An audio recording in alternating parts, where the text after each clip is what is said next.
ভিডিওটি পুরো দেখার এবং সাবস্ক্রাইব করার অনুরোধ রইল। নড়াকে একদিন গুলটে মামা বলে, এভাবে আর আড্ডা মেরে পোষাচ্ছে না। তাই নড়া বলে, আপনি কি করবেন? এদিক ওদিক আধারে বাধারে আড্ডা মারাই আপনার কাজ, এছাড়া আর কি জুটবে আপনার। গুলটে মামা তখন জানতে পারে যে তাদের গ্রামে একটা সুন্দর বিল্ডিং হচ্ছে, সেখানে সে চলে যায়। বিল্ডিংয়ের কাছে গিয়ে দেখে কত খরচ, তাই সারা পোস্ট অফিসে এসে টাকার জন্য আবেদন করে। তখন পোস্ট অফিসের একজন অফিসার গুলটে মামাকে বলে, একটা কাজ করে দিন, তাহলে আমরা কিছু টাকা আপনাকে দেবো।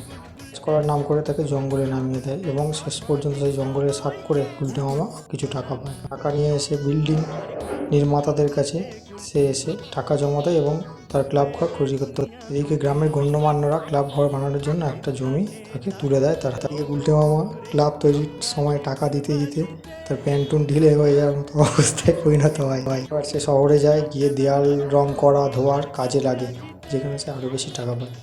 এরপর সে কাজ থেকে ফিরে বিল্ডিং তৈরি দেখতে চলে যায় গ্রামের সেই মাঠে। তখনই ন্যাপলা তার গুন্ডা মার্কা দলবল নিয়ে এসে তার কোম্পানির প্রোডাক্ট ডাকার জন্য গুলটে মামাকে বলে তার ক্লাব ঘরে। এরপরে দেখা যায় যে কিছু খাবারের প্যাকেট তুলে দিচ্ছে গুলটে মামার হাতে, এবং পাঁচু ভেন্ডি ঘোতন তারাও কাজে হাত লাগিয়েছে।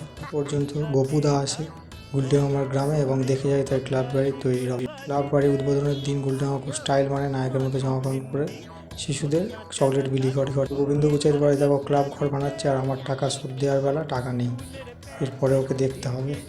কিন্তু হেডমাস্টার খুব খুশি হয়, কারণ ওদের আড্ডার জ্বালায় তারা তিষ্ঠতে পারে।